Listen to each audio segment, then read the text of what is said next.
السلام عليكم ورحمة الله وبركاته. إن الحمد لله والصلاة والسلام على نبينا محمد وعلى أهله وصحبه ومن تبعهم بإحسان إلى يوم الدين أما بعد. حياكم الله وبيان. Tout d'abord, avant de commencer, j'aimerais répondre à un commentaire qui m'est parvenu sur une de vidéos YouTube. À la base, j'ai fermé les commentaires. Je ne sais pas comment ce commentaire il est passé, mais il est passé. À travers le filet, il est passé à travers le filet. Et c'est un commentaire qui est assez pertinent et qui mérite réponse, vu qu'il a été fait avec respect et bon comportement. Mais c'est vrai qu'il pourrait laisser induire en erreur. Donc, Inch'Allah, je prends le temps d'y répondre. Donc, le commentateur dit « Assalamu alaikum, je fais ce commentaire suite à la vidéo du 14 novembre concernant la fornication. Il y a pour moi une incompréhension, ou alors j'ai mal compris, donc je comprends qu'il y ait une certaine tolérance des mauvais actes envers celui qui était dans un état d'ébriété au point d'avoir des rapports avec sa fille. Vous nous dites que son péché n'est pas pris en compte, mais je trouve que c'est un acte horrible vis-à-vis de sa fille. Elle doit vivre toute sa vie avec cette horreur en tête. Pourtant, nous savons bien que ceux qui prennent des substances néfastes ou consomment de l'alcool font ce choix dès le départ. C'est déjà leur première responsabilité. Personne ne les force de base. Sinon, il suffirait de se mettre en état d'ébriété pour pratiquer des péchés sans retour de justice pour la victime. Voilà mon incompréhension en espérant avoir un retour, Inch'Allah. Donc, Inch'Allah, le retour, il va se faire. Alors, en premier lieu, il faut savoir une chose. Le livre, là, qu'on a abordé, c'est sur le sujet de la fornication. C'est-à-dire qu'on évoque des masaïl ilmiya par rapport à un sujet en particulier, sans s'éparpiller à droite à gauche, ou si, des fois, parfois, on fait des commentaires. Donc là, le but, c'est quoi? C'est le fasl qui parle du jugement qui se rapporte au fornicateur. C'est-à-dire le jugement légiféré en islam qui s'applique sur le fornicateur. Pas le reste en soi. Pas le reste en soi. Sans quoi on pourrait parler de beaucoup de choses à travers les fatwas qu'il y a. Et cette personne-là fait allusion à la fatwa de cet homme qu'on avait lu la dernière fois, de Fatwa de Cheikh Moukbil, de cet homme qui a eu un rapport avec sa fille car il était ivre. Donc, de quoi ça parle là? On veut savoir maintenant c'est quoi le jugement de quelqu'un qui a un rapport en étant ivre. C'est ça en fait la question. Qu'est-ce qu'il encourt? Et qu'il s'agisse de sa fille ou de quiconque. En fait, celui qui est ivre, il rentre dans celui qui n'est pas mukallaf au moment de son ivresse. C'est-à-dire que quoi qu'il fasse dans l'état d'ivresse, ce n'est pas pris comme un péché pour lui car rufi al-qalam, on a cité le dalil. Cependant, cela ne veut pas dire que son ivresse, elle, que lui-même a causée, n'est pas un péché en soi. Bien sûr que c'est un péché en soi. D'ailleurs, les gens qui prennent des substances enivrantes, il y a une sentence. Le gouverneur les frappe. Donc, il n'est pas, comment dirais-je, on ne peut pas le juger comme coupable d'avoir forniqué. D'accord? C'est ça en fait qu'il faut retenir. Par contre, il sera coupable d'avoir bu de l'alcool. Et ça, c'est une autre question encore. Qui n'était pas le sujet du dars en fait. Quant à ce que sa fille aura subi, ça pourrait être sa fille, ça pourrait être une femme qui l'aura violée, ça pourrait être... Là n'était pas le sujet en fait. Mais il n'y a pas une personne qui va prendre cela en compte. Bien évidemment que c'est un traumatisme pour cette fille, bien évidemment. Mais ce n'était pas le but du sujet d'en parler. D'accord? Et c'est pour ça qu'on ne s'est pas étalé là-dessus. Le but, ce n'est pas de parler d'une fille qui a été violée par son père. Non. Et ça, c'est une chose qui est très très grave, bien évidemment. Là, le but, c'était de parler de quelqu'un qui a forniqué et qui plus est parmi les pires formes de fornication sous les frais de l'alcool. C'est-à-dire que s'il avait été conscient, il ne l'aurait pas fait. C'était ça, en fait, qu'il fallait aborder. Voilà pourquoi je ne me suis pas étalé sur le reste. Le reste, c'est un autre sujet. D'accord? Et on avait expliqué que celui qui a des rapports même consciemment avec ses maharim, sa mère, sa fille, sa sœur, ses tantes, les femmes qui sont en tête au mariage, en réalité, il y a une divergence, il y a des ulama qui voient qu'il y a un hadith qui dit qu'on le tue dans l'absolu, qu'il soit bikr ou pas. Donc, il y en a, ils voient que c'est la peine de mort pour ce qu'il a fait. D'accord? Maintenant, ce qu'il y a des dédommagements pour la personne qui a été touchée par cela, je ne le connais pas, ça n'a pas été cité. Je ne connais pas, ça n'a pas été cité. Après, il se peut que le gouverneur impose cela. Mais maintenant, est-ce qu'on a un hadith, un hukm shad'i qui l'impose? Je ne le connais pas si on a un. Je dis Allah alam. D'accord? Mais le gouverneur, il peut dire, pour ce que tu as fait, tu dois dédommager, par exemple, telle femme, telle personne qui a été traumatisée par ton acte, tu les dédommages par telle et telle, par exemple, une somme d'argent, ou je ne sais pas. c'est une chose qui revient au gouverneur à ce moment-là. Sauf si quelqu'un connaît un dalil par rapport à ça, il n'y a pas de problème, il nous en fait profiter et on le citera la prochaine fois, Inch'Allah. Non. Et j'ai fermé la porte des commentaires sur YouTube pour pas laisser la porte ouverte à qui veut dire ce qu'il a envie de dire, parce qu'il y a des gens, alhamdoulilah, c'est un bon commentaire, mais sur YouTube, sur les réseaux, c'est souvent que les commentaires, c'est du grand n'importe quoi. Les gens ils parlent pour rien, d'accord, c'est la safaha, ce genre de choses. Par contre, si quelqu'un venait être amené à trouver une erreur dans un ders, une chose que j'ai dite qui serait erronée, ou une incompréhension sur une mas'ala, ou autre, une question par rapport au ders, la boîte mail, elle est ouverte pour ça, à la base, pour des éclaircissements par rapport au doulous en soi. Donc la personne n'hésite pas à écrire, avec respect, avec bon comportement, Inch'Allah, je répondrai. Bismillah ta'ala. طيب. طيب.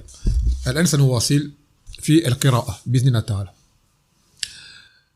الآن يقول, donc on est toujours dans le deuxième fasl qui concerne les règles qui s'appliquent sur le fornicateur, c'est-à-dire l'homme. من باشر أجنبية من فوق الإزار وأولج فعليه الحد إذا لم يولج فيغزر. Donc maintenant c'est quoi? C'est la mas'ala de quelqu'un qui aurait eu un rapport avec une femme donc étrangère par-dessus les vêtements. Donc là ça me pose problème moi cette question-là parce qu'il dit, ça c'est le titre, hein. La fatwa, alhamdoulilah, elle sort de ce contexte-là, mais le titre, il dit que si jamais il y a pénétration, ben on lui applique la sentence, et s'il n'y a pas de pénétration, alors il subit une sanction de la part du gouverneur. Personnellement, je n'arrive pas à concevoir qu'un rapport puisse se faire concrètement en étant habillé et par le biais des vêtements. Que la femme reste habillée, l'homme reste habillé, et que par-dessus les vêtements, il y a un rapport qui se fasse. Je n'arrive pas à le voir, mais bon, si ça existe, je ne sais pas, je ne connais pas.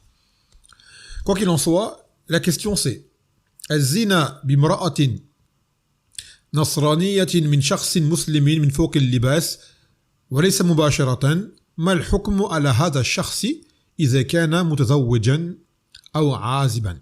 Donc maintenant il dit la fornication avec une femme nasraniya, c'est-à-dire une chrétienne, par un homme musulman, par-dessus les vêtements, sans que cela ne soit directement. Donc on comprend de la fatwa que il n'y a pas eu de pénétration en fait. C'est comme s'il y avait eu une forme de contact physique qui aurait peut-être amené à une éjaculation, un orgasme, mais qu'il n'y a pas eu de contact direct entre les deux parties génitales. Wallah alam. Donc il dit, quel est le jugement sur cette personne-là, si jamais c'est un homme marié ou si c'est un célibataire? Donc la réponse est la fatwa de Al-Lajna Ad-Da'ima sous la présidence de Cheikh Ibn Baz rahimahullah ta'ala. قال من فعل ذلك فهو آثم وعليه التوبة والاستغفار وإذا ثبت على ذلك عند ولي الأمر دون إيلاج عذره بما يراه عفوا رادعا له وبالله التوفيق. Donc il dit la réponse, celui qui fait cela il aura commis un péché, il doit se repentir et évidemment demander pardon. Et si jamais cela s'affirme, c'est-à-dire que l'homme a vraiment fait cela, et que cette affirmation parvient au gouverneur musulman, et que cela a eu lieu sans pénétration, donc vous voyez bien la fatwa parle pas de pénétration, parce que cela en fait c'est un homme qui a eu des rapports avec une femme par-dessus les vêtements. Il dit alors que le gouverneur doit le sanctionner pour ce qu'il a fait, selon ce qu'il voit comme étant on va dire pas convenable, mais qui soit approprié. Une sentence appropriée à l'acte, à la mesure de l'acte. Donc non seulement cet homme-là a eu il a eu un contact physique avec une femme étrangère, qui plus est une femme qui n'est pas musulmane, qui était habilla, et cela a amené à probablement à un orgasme. Mais il n'y a pas eu de pénétration. Donc il dit que le gouverneur doit le sanctionner de la façon la plus appropriée qui soit. Non. Donc voilà la réponse à cette question-là. ثم يقول من زنى بامرأة فلا يحرم عليه الزواج بأمها وبنتها. Donc la question maintenant, c'est une personne, le sujet plutôt de la question, c'est quelqu'un qui aura forniqué avec une femme, il ne lui est pas interdit par la suite de se marier avec la mère de cette femme-là, avec qui il a forniqué, ou avec sa fille. السؤال إذا زنى بامرأة فليحرم عليه الزواج بأمها أو بنتها. Donc c'est la question, quelqu'un qui a forniqué avec une femme, une fois qu'il a forniqué par la suite, sûrement qu'il aura fait tauba ou ce qui s'ensuit, lui est-il permis de se marier avec la mère de cette femme-là ou avec la fille de cette femme-là, avec qui il a forniqué? قال الحافظ ابن عبد البر. Donc maintenant, il ne cite pas les fatawa des ulama cités au début du livre, mais bon, ça reste quand même une référence, d'accord, parmi les grands imams et sur le mazhab malikite. C'est lui qui était, Ibn Abd al-Barr, qui a propagé le mazhab malikite dans les pays du Maghreb. قد أجمع أهل الفتوى من الأنصار على أنه لا يحرم على الزاني تزوج من زان بها فنكاح أمها وابنتها أجوز. Donc il a dit, il y a unanimité des gens de la fatwa à travers le monde qu'il ne sera pas interdit à celui qui a forniqué de se marier par la suite avec la femme avec qui il a forniqué. Donc là c'est unanime. Il dit alors se marier avec sa mère ou sa fille, cette femme-là, à plus forte raison cela sera permis. Donc là on vous dit bien, on parle de jugement shari'i, de quelqu'un qui s'arriverait. Par exemple, un homme, un exemple, c'est un musulman, et malheureusement, il a eu un écart, il a forniqué avec une femme, il s'en est voulu. Après, il a fait tauba, et il a voulu se repentir. Et il s'avère que cette femme-là, elle a une mère, peut-être qu'elle est droite, elle mustaqima, et il veut se marier avec elle. Ou cette femme a une fille. Il veut pas de cette femme-là qu'il a forniqué. D'accord? Mais il veut un mariage concret. Et il s'avère que la mère de cette personne-là lui convient. Ou la fille de cette personne-là lui convient. A-t-il le droit de se marier avec elle? On dit oui. Le fait qu'il ait forniqué avec cette femme-là n'interdit pas le mariage avec ses proches à elle. Voilà ce qu'il faut retenir. طيب ثم يقول من زنى بامرأة فله زواج بها بعد توبتها. Donc maintenant c'est la masala, c'est quelqu'un qui a forniqué avec une femme qui lui est permis de se marier avec elle, cette même femme-là, mais cela après le repentir. السؤال زنى بامرأة غير مسلمة وولدت له بنتا ثم تزوج أم البنت. Donc un homme a eu un rapport avec une femme qui n'était pas musulmane. Donc une kafira. D'accord? Et cette femme a enfanté de lui une fille. Puis il s'est marié avec la mère de cette fille. Donc la fille avec qui il a forniqué. Donc là c'est une réponse de Al-Lajna Ad-Da'ima. Toujours sur la présidence de Cheikh Ibn Baz rahimahullah ta'ala. يقول أولا يجب عليك التوبة إلى الله تعالى من ارتكاب هذا الذنب العظيم وعدم الرجوع إليه مرة أخرى وسؤال الله تعالى العفو والمغفرة عما بدر منك. Donc il dit en premier lieu il t'incombe de te repentir à Allah de ce péché que tu auras commis qui est un grand péché et de ne plus recommencer et de demander à Allah Azza wa Jalla qu'il te pardonne et qu'il te gracie de ce que tu auras commis. ثانيا لا يجوز للمسلم الزواج بامرأة الكتابية يهودية أو نصرانية إذا زنت إلا بعد إقراعها من الزنا والتوبة منه. وقال تعالى اليوم أحل لكم الطيبات وطعام الذين أوتوا الكتاب حل لكم وطعامكم حل لهم والمحصنات من المؤمنات والمحصنات من الذين أوتوا الكتاب من قبلكم والمحصنة هي الحرة العفيفة عن الزنا ولقول الله تعالى الزاني لا ينكح إلا زانية أو مشركة والزانية لا ينكحها إلا زان أو مشرك وحرم ذلك على المؤمنين. Donc il dit qu'il n'est pas permis aux musulmans de se marier avec une femme parmi les gens du livre, c'est-à-dire une juive ou une chrétienne, qui a forniqué, si ce n'est qu'après qu'elle ait cessé ses pratiques. Et qu'il y ait eu un repentir. Bon, un repentir d'un kafir, est-ce qu'il accepte auprès d'Allah Azza wa Jal? De base, non. Mais quand on veut dire un repentir, souvent il veut dire par là qu'elle a un vrai regret auprès d'elle et qu'elle reconnaît son mal, le mal qu'elle a commis. Après, est-ce qu'auprès d'Allah Azza wa Jal, si elle fait tauba, c'est accepté? Non. Le kafir, c'est ça qui ne sont pas acceptés. Tant qu'ils ne rentrent pas en islam. Cependant, peut-être qu'elle peut être reconsidérée comme étant une femme chaste. Wallahu ta'ala alam. Et il donne comme preuve la parole d'Allah dans le sens où il dit « Aujourd'hui, les bonnes choses vous ont été permises ainsi que la nourriture de ceux qui ont le livre avant vous. Ainsi que de vous marier avec les femmes chastes des croyantes et les femmes chastes parmi les gens qui ont eu le livre avant vous. » Et là, il dit « Al-Muhsanat » que j'ai traduit par chaste, c'est la femme qui est libre et qui est chaste. Donc l'esclave, ce n'est pas permis sauf dans les cas particuliers, mais ça c'est notre mas'ala. Mais de base, Ce n'est pas permis. Donc, soit une femme qui soit chaste, c'est-à-dire une femme qui ne connaît pas les hommes, qui ne fréquente pas les hommes. Et après, c'est le verset dans lequel il dit, dans le sens, et le fornicateur n'épousera qu'une fornicatrice ou une associatrice. Et la fornicatrice ne sera épousée que par un associateur, que par un fornicateur ou un associateur. Et cela était interdit aux croyants. Il dit, ثالثا هذه الطفلة المذكورة والتي هي ثمرة فعل الفاحشة بأمها ليست بنتا لك شرعا ولا يجوز نسبتها إليك ولأنها وجدت بماء حرام وهو الزنا فتنسب إلى أمها لا إلى من زنى بها. Il a dit maintenant cet enfant qui est né de cette union, de ce rapport, et ce rapport qui est illicite, cette turpitude, comme il le dit, le fahisha, n'est pas ta fille au point de vue de la législation. Et elle n'a pas s'apparenter à toi, car elle était le fruit d'une semence interdite. C'est-à-dire, ça a été le fruit d'un rapport interdit. D'accord? À la base, il dit min ma haram. Mais, on a dit ma à la base, ce qui est voulu par là, c'est le sperme. D'accord? Mais pour rester moins cru et autres, en arabe, ils disent ma. Pour pas dire mani à tout va, ils disent ma. Bon, nous, en français, on n'a pas trop d'équivalent. Si je disais eau, les gens ne vont pas comprendre. Donc, je dis semence.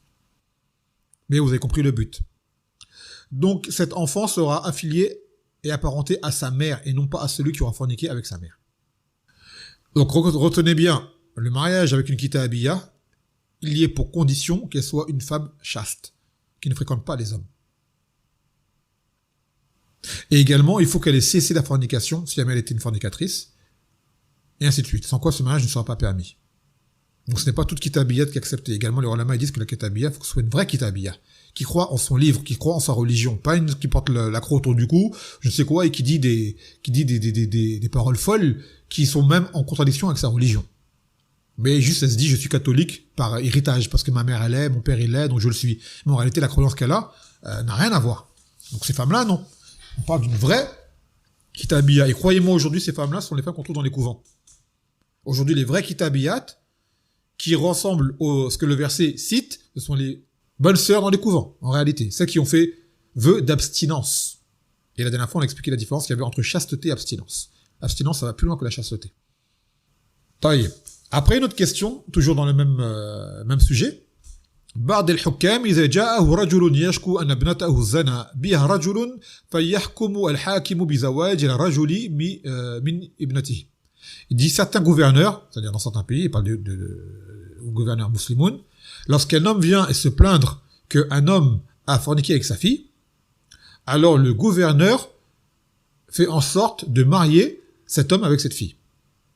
C'est-à-dire le fornicateur avec la fornicatrice. Donc là, on a une réponse de Shah Muqbil, rahimahullah ta'ala.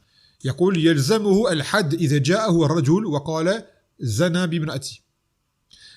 ويلزمه حد القذف هو نفسه إلا أن يقيم البرهان على ذلك وإلا فعليه أن يعالج الوضع ولا يحتاج إلى أن يذهب إلى الحاكم. Donc il dit Shah Muqbil en premier lieu, celui qui viendrait à faire cela, c'est-à-dire le père par exemple qui vient et qui dit un tel a forniqué avec ma fille, en étant avec des termes clairs, il dit cet homme-là, on doit lui appliquer la sentence. À lui là qui a parlé. Pourquoi? Car il a clairement accusé un acte de fornication. Donc on a expliqué quoi? Qu'il y a une condition pour de dire quelqu'un qu'il a forniqué, il y a deux cas. Soit lui-même il avoue, le fornicateur, ou soit alors il faut qu'il y ait 4 témoins qui aient vu l'acte clair en même temps. D'accord? L'acte clair dans toute sa clarté. Et là, cet homme-là, ce n'est pas le cas.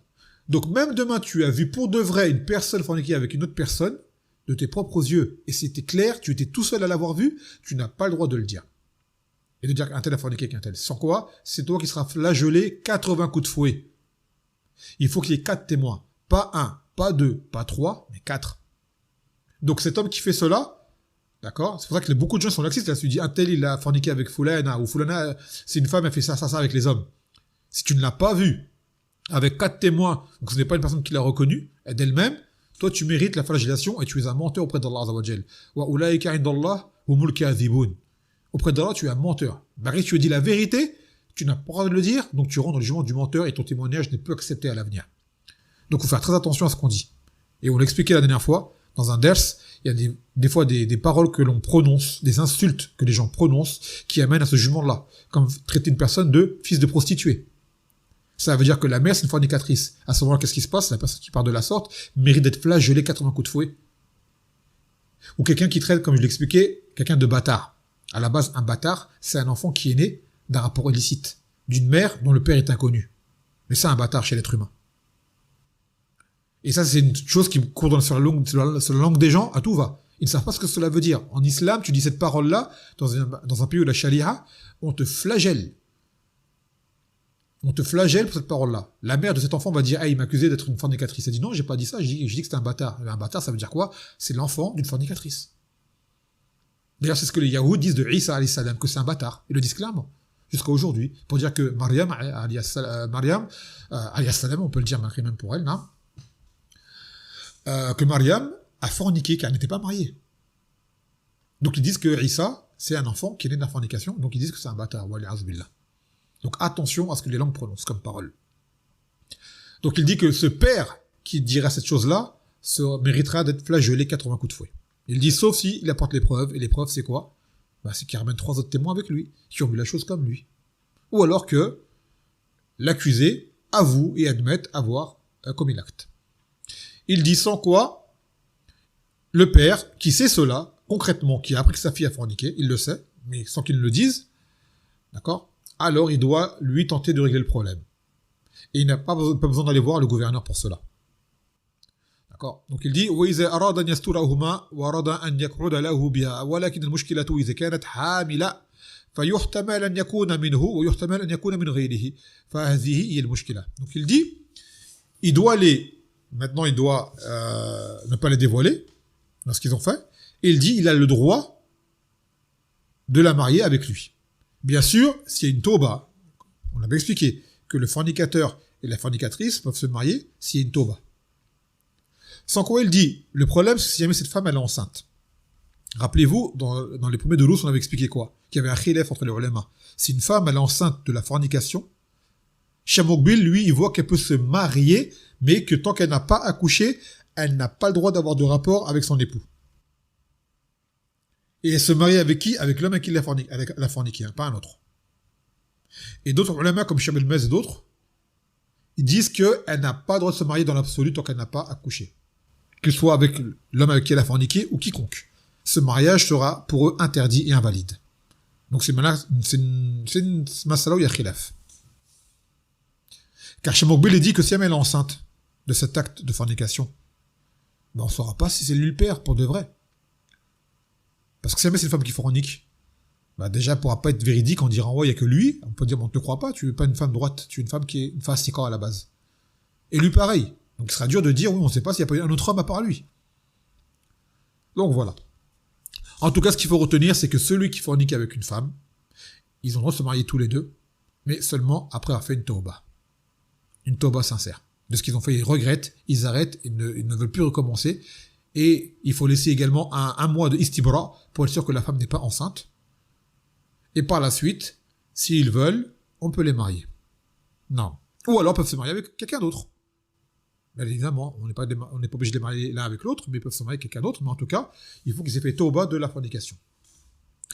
Yaqul, voilà, là c'est une masala qui est la suite de ce qu'on vient de dire. La yasahhu al-aqdu ala zaniyah hatta tatuba. Donc le contrat de mariage de la fornicatrice n'est pas valide tant qu'elle ne s'est pas repentie. إذا زنى رجل بامرأة ثم تزوجها بعد 4 أشهر تاب هو إلى الله عز وجل فهل يكون العقد صحيحا. Donc il dit un homme a forniqué avec une femme puis s'est marié avec elle et après 4 mois il a fait une tauba. Donc c'est-à-dire après le mariage. Est-ce que le contrat de mariage est valide? Donc là c'est une fatwa de اللجنة دائمة يقول لا يجوز التزوج من الزانية ولا يصح العقد عليها حتى تتوب وتنتهي عدتها وبدال التوفيق. Donc il a dit qu'il n'est pas permis de se marier avec la fornicatrice et que l'acte de mariage n'est pas valide tant qu'elle ne s'est pas repentie. Et là vous voyez c'est un cas qui est fréquent, que vous avez trouvé des gens, masalan, ils ont une petite copine, ils sortent avec une fille, sont des musulmans par exemple, Et après, ils disent, ouais, il faut qu'on fasse le halal, comme ils l'appellent. Tu vois? Ce qu'on fait, c'est haram, on veut le halal. Ça veut dire qu'ils savent que c'est haram de forniquer, mais ils ne font pas tauba. Ils disent juste, allez, c'est bon, se marier, toi et moi. Ben, ce mariage-là ne sera pas valide tant qu'ils n'auront pas fait un repenti sincère de leur relation précédente hors mariage. Cela est obligatoire. Le mariage ne va pas rendre les choses licites par la suite pour eux. Leur mariage, si ils se marient sans tauba, leur mariage, il sera invalide. Il sera invalide. C'est-à-dire que c'est comme si c'était comme avant, en fait. Waliyaz billah. يقول التوبة لا تغلق عن الزاني والزانية وإن أسرفا في الزنا.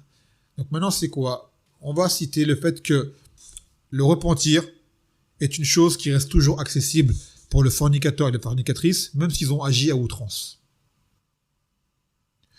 السؤال هل للثيب الزاني من توبة. Donc est-ce qu'il a, celui qui a forniqué, c'est-à-dire qui a commis soit l'adultère, parce que c'est un homme marié ou une femme mariée, ou alors qui a connu un mariage au préalable, on appelle ça un thayyib. Il a déjà été marié avec un mariage qui a été consommé. Donc lui, s'il a fait zina, est-ce qu'il peut se repentir? Cheikh Al-Uthaymin, il a été interrogé, il a répondu. Naam, li thayyib az-zani tawba. Bel li kulli mudhnibin tawbatun li qawli Allah ta'ala. قل يا عبادي الذين أسرفوا على أنفسهم لا تقنطوا من رحمة الله إن الله يغفر الذنوب جميعا إنه هو غفور رحيم وهذا نص في العموم إن الله يغفر الذنوب جميعا قال العلماء رحمهم الله هذه نزلت في التائبين. Il a dit quoi, Cheikh Ibn al-Uthaymin rahimahullah? Il dit oui, que celui qui a commis l'adultère, on a expliqué c'est quoi l'adultère, la différence entre adultère et fornication. Que l'adultère c'est spécifique, fornication c'est général. L'adultère c'est la fornication d'une personne qui est déjà mariée, c'est-à-dire qui va avoir des rapports en mariage avec une autre personne. C'est ça l'adultère. Ou alors, thayyib c'est soit quelqu'un qui est marié, ou plutôt qui a été marié. D'accord? C'est plutôt, voilà, enfin, thayyib c'est quelqu'un qui a été marié. Donc par exemple, un homme qui a sa femme qui a décédé ou qui a divorcé de sa femme, après il est célibataire, mais elle était mariée au préalable. Ou une femme pareille, c'est une veuve ou c'est une divorcée, mais elle était mariée au préalable avec un mariage qui a été consommé. On appelle ça un thayyib. Donc lui, normalement, s'il fornique, c'est quoi la sentence? C'est la lapidation à mort. Même s'il n'est plus marié à ce moment-là. Donc là, il dit, Cheikh Al-Uthaymin, que cette personne-là, la porte de la tauba lui est ouverte. Il a dit, même toute personne qui commet un péché, la porte de la tauba lui est ouverte. Et c'est le verset où Allah dit, dans le sens, dis, ô mes serviteurs, ceux qui ont été injustes envers eux-mêmes, qui ont dépassé les limites, c'est-à-dire par les péchés, ne désespérez pas de la rahma d'Allah, que Allah pardonne tous les péchés, et qu'il est le pardonneur et le miséricordieux. Et il dit, c'est un verset qui est général. Que Allah, dans le sens où il dit, que Allah pardonne tous les péchés. Ils disent, maintenant c'est quoi ce verset-là? C'est un verset qui concerne le repenti, en fait. Celui qui se repentit, Allah pardonne. Parce que dans un verset, Allah, dans le Coran, il dit bien, Inna Allah la yaghfiru an yushraka bih wa yaghfiru ma dun dhalika liman yasha. Que Allah ne pardonne pas qu'on lui associe quoi que ce soit, mais pardonne en dehors de cela qu'il veut. Donc les gens vont dire, mais il y a contradiction. Le verset, il dit que Allah il pardonne tout, et dans le verset, Allah il dit qu'il pardonne pas le shirk. Donc comment on joue entre les deux versets? Le verset où Allah il pardonne tout, même le shirk, mais pour qui? Pour celui qui se repent. Donc le kafir qui entre en islam, son islam c'est une tauba, sa conversion c'est une tauba. Le fornicateur qui se repent, c'est une tauba. Le voleur qui se repent, c'est une tauba. Ainsi de suite, tous les péchés qui soient, c'est une tauba. Et l'autre verset où Allah il dit que Allah ne pardonne pas qu'on associe quoi que ce soit, c'est celui qui meurt sur le shirk sans tauba, qu'il ne se l'aura pas pardonné. Donc bien comprendre comment joindre entre les versets.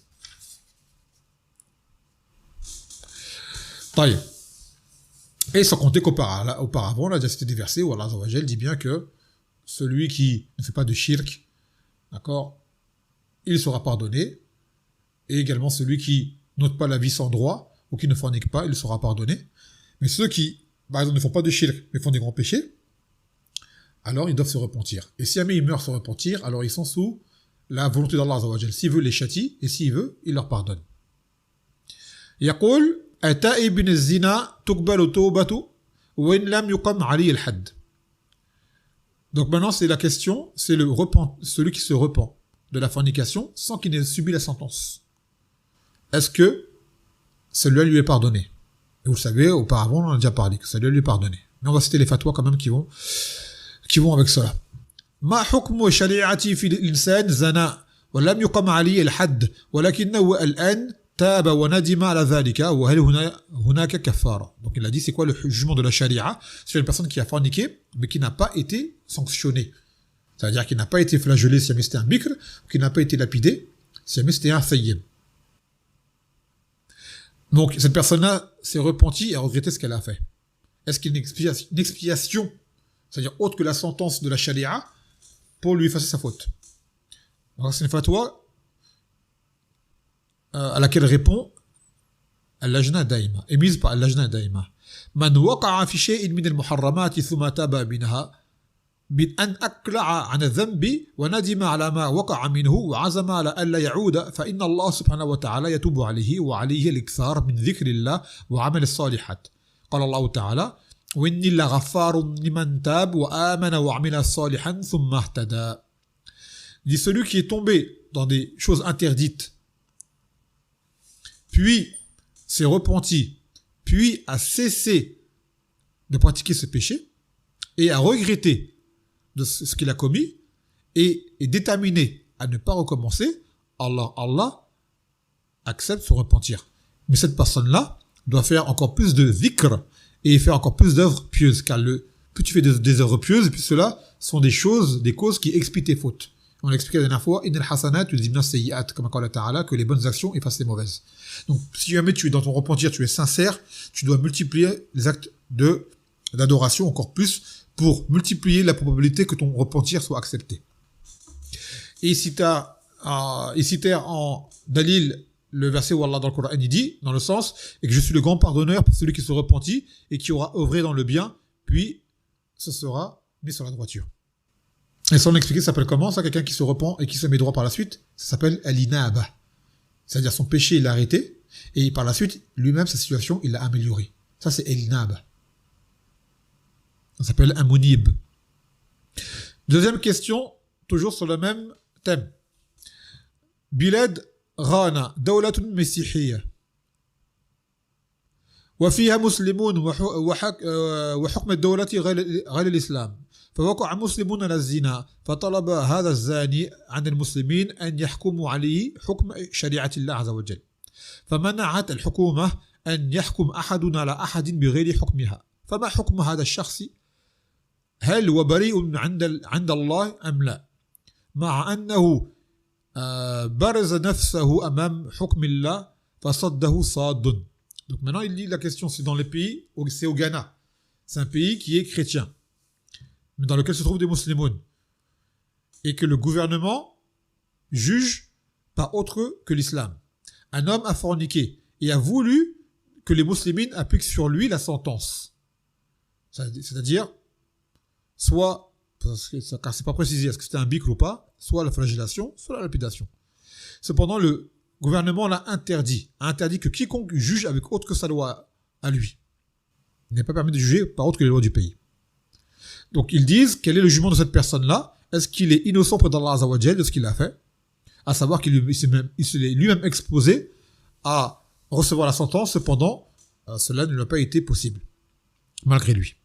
Donc là, c'est une fatwa de Al-Lajna Daima toujours.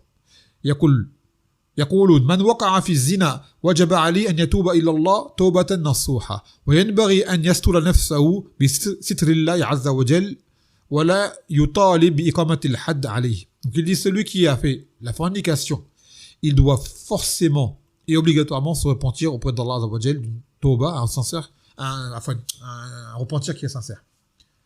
Et il doit se cacher.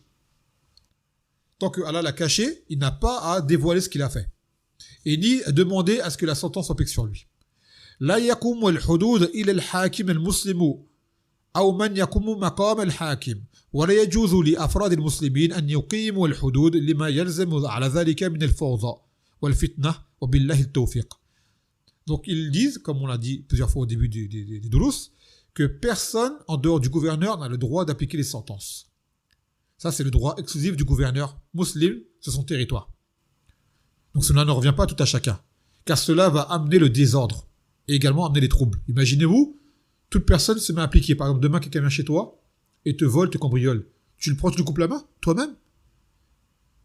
Ou quelqu'un, mathalan, tue un de tes proches. Toi, tu vas prendre ton âme, tu vas le tuer toi aussi, ça va pas s'arrêter. Eh ben, eux aussi vont venir, ils vont te tuer également, et ça va être le Far West. Ça va être comme ce qui se passe dans les mafias, dans les gangs, ce genre de choses, les vendettas, ça va pas s'arrêter. Ça va être des guerres de gangs. Ça va commencer par une erreur, même si tu aurais été toi-même dans ton droit, si le gouverneur n'est pas là pour appliquer, tu n'as pas à le faire toi-même. Tu n'as pas à le faire toi-même.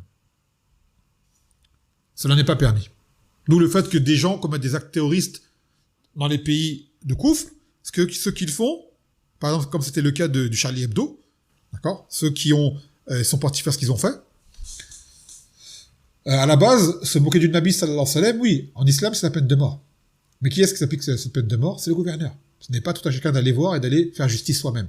Et là, en faisant cela, ils ont commis un grand péché. Et cela se nomme du terrorisme, ce qu'ils ont fait. Concrètement. D'accord? Donc tout cela ne revient pas aux civils, cela revient au gouverneur musulman. Pour mettre les choses dans l'ordre. يقول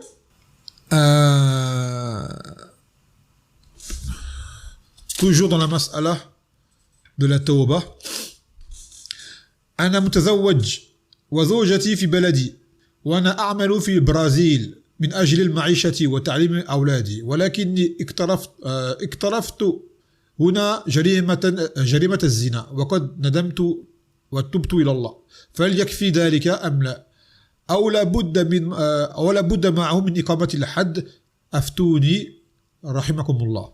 Donc il dit, je suis un homme marié, ma femme est restée au pays, moi je suis parti travailler au Brésil pour gagner ma vie et pour l'apprentissage, c'est-à-dire l'éducation scolaire de mes enfants. Cependant là-bas, j'ai commis le péché de la fornication et j'ai regretté ce que j'ai commis et je me suis repenti à Allah Azza wa Jal. Est-ce que cela est suffisant ou pas? Ou alors dois-je donc subir la sentence? Là c'est encore une réponse de Al-Lajna Ad-Daima.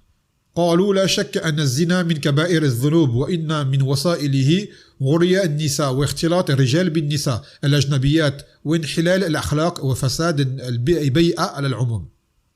Il dit, il ne fait aucun doute que la fornication est parmi les grands péchés et que les plus grandes causes qui y mènent, c'est justement la nudité des femmes. Et vous savez qu'au Brésil, qu'on connaissez l'ambiance qu'il y a là-bas. Voilà pourquoi le shir met l'accent là-dessus. Et le fait que les hommes et les femmes se mélangent, la mixité avec le genre opposé parmi les étrangers, femmes et hommes étrangers. Et également parmi les mauvaises mœurs qui s'y trouvent et l'environnement malsain. Tout ça sont des causes qui amènent à tomber dans le zina. Et vous savez également, ça c'est la France. فإن كنت قد زنيت لبعدك عن زوجتك واختلاطك بأهل الشر والفساد ثم ندمت على جريمتك وتبت إلى الله توبة صادقة فنرجو أن يتقبل الله توبتك ويغفر ذنبك. يقول الله تعالى والذي لا يدعون مع الله إلها آخر ولا يقتلون النفس التي حرم الله إلا بالحق ولا يزنون ومن يفعل ذلك يلقى أثاما يضاعف له العذاب يوم القيامة ويخلد فيه مهانا إلا من تاب وآمن وعمل عملا صالحا فأولئك يبدل الله سيئاتهم حسنات وكان الله غفورا رحيما. Il dit, si jamais tu as forniqué du fait que tu es loin de ton épouse et que tu t'es mélangé aux gens du mal, puis tu as regretté cet acte et tu t'es repenti auprès d'Allah Azza wa Jal, d'une tauba qui est véridique, alors on espère que Allah accepte ton repentir et qu'il te pardonne ton péché. Conformément au verset où Allah dit dans le sens, ceux qui n'invoquent pas avec Allah une autre divinité et qui notent pas la vie que Allah a rendue interdite et qui ne forniquent pas. Celui qui fait cela méritera une punition et que le châtiment lui sera doublé le jour de la résurrection et qu'il y sera éternellement dans l'ignominie. Et là, l'éternité, c'est pour le shirk, bien sûr. Hormis celui qui sera repenti, qui aura cru, qui aura œuvré des bonnes œuvres, alors cela, Allah changera leurs mauvaises actions en bonnes actions et que Allah est pardonneur et miséricordieux. Ce verset-là, on le répète souvent parce qu'il est venu comme bonne annonce pour les gens qui auraient commis des fautes et qui veulent se repentir, se rattraper. Sans quoi, si la porte de repentir était fermée, on serait voué au désespoir et là, les gens s'empireraient. Leur cas empirerait. Waliyaz billah. يقول وثبت عن عبادة ابن الصامت رضي الله عنه في حديث البيعة أن النبي صلى الله عليه وسلم قال تبايعوني على ألا تشركوا بالله شيئا ولا تزنوا ولا تسرقوا ولا تقتلوا النفس التي حرم الله إلا بالحق فمن وفى منكم فأجره على الله ومن أصاب شيئا من ذلك فعوقب به فهو كفارة له ومن أصاب شيئا من ذلك فستره الله عليه فأمره إلى الله وإن شاء عفا عنه وإن شاء عذبه. متفق عليه. Dans le hadith, il a dit le Nabi sallallahu alayhi wa sallam, portez-moi allégeance à ne rien associer à Allah, à ne pas forniquer, à ne pas voler, et à ne pas ôter la vie que Allah a rendue interdite. Et celui qui sera loyal envers cet engagement, sa récompense revient à Allah subhanahu wa ta'ala. Et celui par contre qui aura enfreint quelque chose et qui sera châtié pour cette chose-là, alors ce châtiment sera pour lui une expiation. Et celui qui aura commis un acte parmi les actes cités, hormis le shirk, car le shirk, lui, celui qui meurt dessus, il n'y a pas de tauba. Et il n'y a pas non plus de sentence pour l'expier. Par exemple, quelqu'un fait du shirk, c'est pas on le flagelle, on fouette, parce soit il sera exécuté en tant qu'apostat, ou soit il fera tauba. Mais il n'y a pas de sentence autre qui lui laisse la vie par la suite. Soit il y en a une, c'est la dernière, la dernière, soit il n'y a rien. Par contre, les autres actes, le vol, le meurtre, l'assassinat, la fornication, oui. Donc il dit celui qui aura commis quelque chose de ces actes cités au préalable, et que Allah l'aura caché, alors son affaire revient à Allah Azza wa Jal, et s'il veut, il lui pardonnera, et s'il veut, il le châtiera. Le hadith. لكن يجب عليك أن تهاجر عن البيئة الفاسدة التي تعريك بالمعاصي وتطلب المعيشة في غيرها من البلاد التي هي أقل شرا منها محافظة على دينك فإن أرض الله واسعة ولم يعدم الإنسان أرضا يكسب فيها ما كتب الله له من الأرزاق ومن يتق الله يجعل له مخرجا ويرزقه من حيث لا يحتسب. Ils disent par contre il est obligatoire de quitter cet environnement malsain qui t'a causé tomber dans ces péchés, et tu dois aller chercher, c'est-à-dire ton gagne-pain, ta vie, ton salaire, dans un autre territoire, un autre lieu, qui soit de moindre mal pour préserver ta religion. Car la terre d'Allah est très large, et l'homme ne sera jamais privé de pouvoir gagner sa vie ailleurs. Et celui qui craint Allah, il lui accorde une issue, et lui accorde sa subsistance, nous ne s'y attend pas. Donc là, ça ressemble au hadith de cet homme qui avait tué 99 personnes, pour finir par en tuer 100.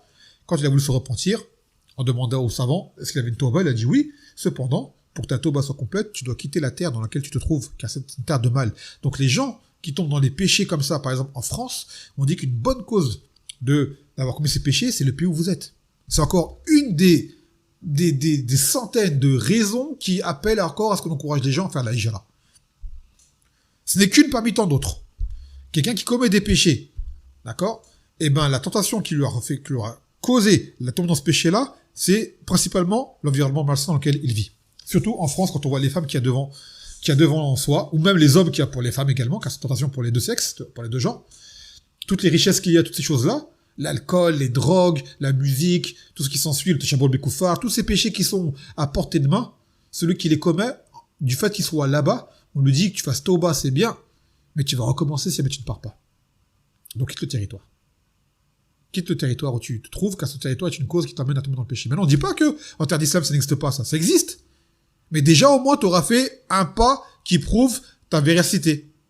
Et il y a moins de probabilité de tomber dans le zina en pays d'islam qu'en pays de koufr. Bien que c'est arrivé. Même des gens qui ont fait la hijra, dans leur hijra, ils sont tombés dans le haram.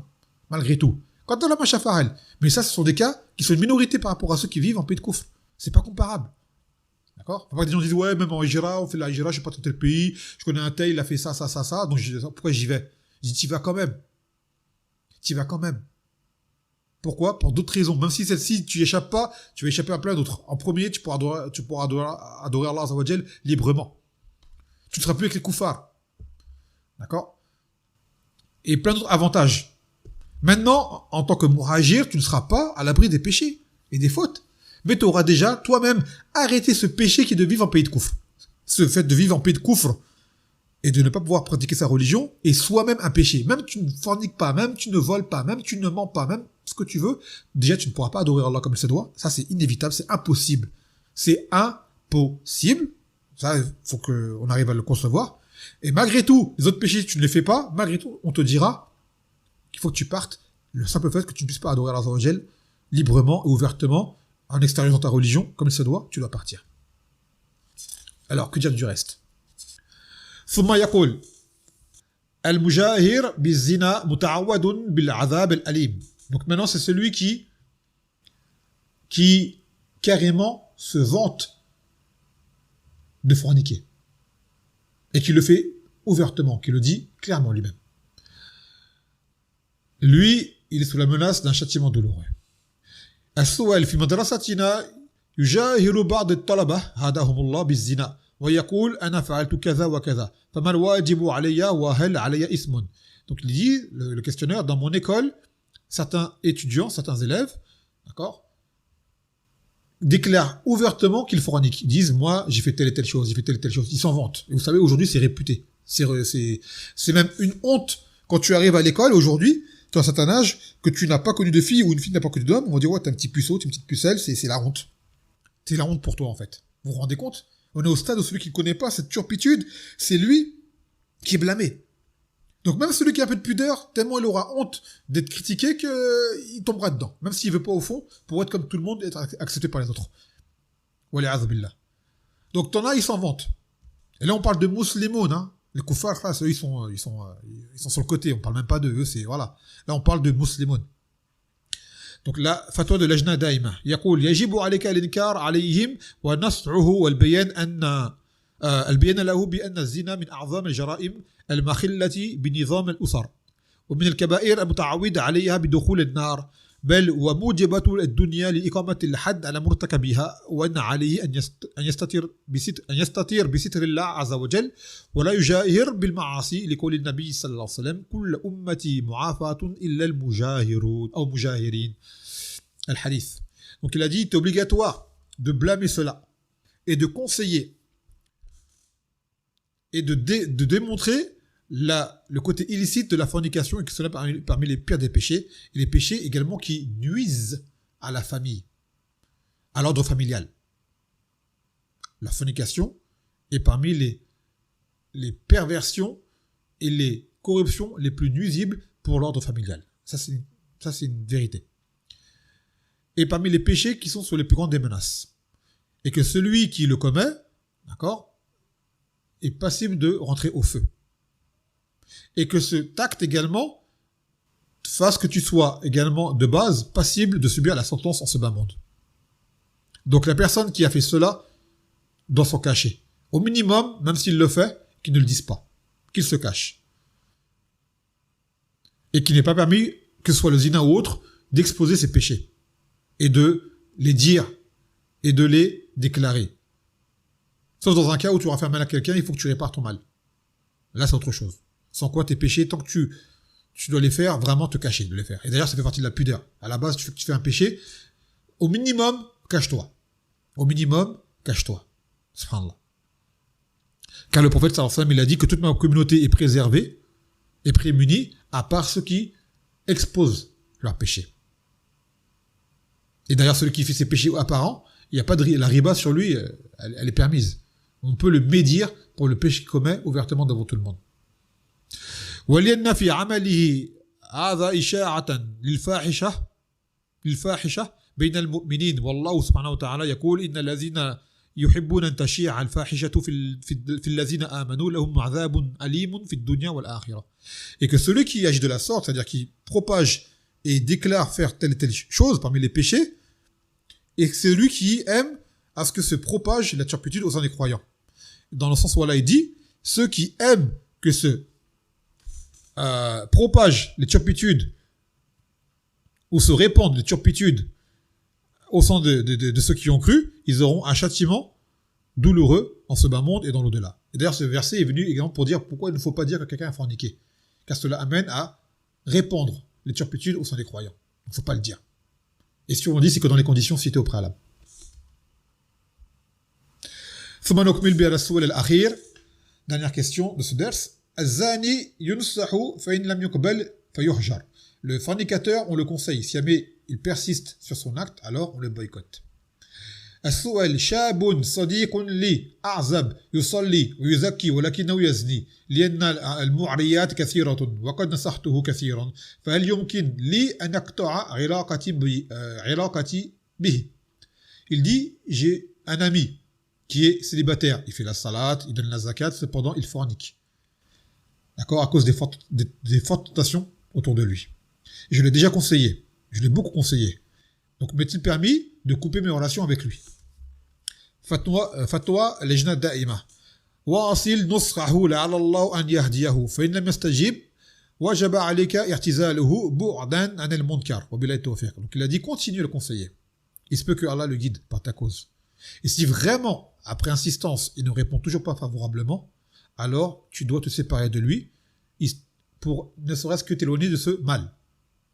Ça c'est valable pour tous les gens des péchés. Cependant les ulama ils disent bien, ils expliquent bien dans d'autres masaïl que celui qui fait des péchés, faut voir est-ce que le boycott qu'on va lui faire sera profitable ou pas. À la base, il est certain qu'on va pas le fréquenter comme on fréquentera quelqu'un qui est pieux. Mais si le boycotté va faire ce que son cas s'empire, alors vaut mieux garder une relation avec lui, mais garder des distances pour se protéger du mal quand même. D'accord ? Et si on voit que le boycott, ça amène à ce que ça lui fasse du mal au point qu'il se remette en question et qu'il se sente mal, qu'il se sente gêné et qu'il arrête, alors il faut le boycotter. Donc il faut regarder, est-ce que ce boycott apporte un profit ou pas. D'accord ? Pour ne pas avoir à couper totalement avec les gens des péchés, franchement, rien qu'en France, si vous coupez complètement avec les gens des péchés, vous n'allez plus parler à personne. Presque. Donc même les gens, les petits jeunes dans la rue, qui font des bêtises, ce sont des musulmans je parle, hein, d'accord, même ils fument, ils écoutent de la musique, et c'est toujours de garder un lien avec eux pour leur ouvrir la porte à la tauba, au repentir pour le retour. Car si on leur ferme la porte, qui c'est qui va les prendre? Les gens du mal qui vont les prendre. Bien évidemment, on ne les fréquente pas, on évite de se montrer dans les lieux où ils sont quand ils font du mal. Mais quand on peut les voir, un sourire, un salam, une nasiha, on leur propose de venir au masjid, on leur propose d'écouter un ders, ce genre de choses, il se peut que par la suite, Allah fasse que leur cœur s'ouvre. Et combien d'entre nous ont été guidés par ça? Par ça, combien d'entre nous on était loin, on était guidés par un comportement tel que celui-ci? Kama qala ta'ala, kadhalika kuntum min qabl. Vous étiez de la sorte auparavant, vous étiez pareil que ces gens-là auparavant. Et quelqu'un vous a fait une rahma, c'est une cause de guider. Pour beaucoup d'entre nous. Donc nous-mêmes, il nous revient d'ouvrir la porte aux autres autant que possible. نكتفي بهذا القدر اليوم فسبحانك وبحمدك لا إله إلا أنت أستغفرك وأتوب إليك والسلام عليكم ورحمة الله وبركاته ودرس غدا إن شاء الله.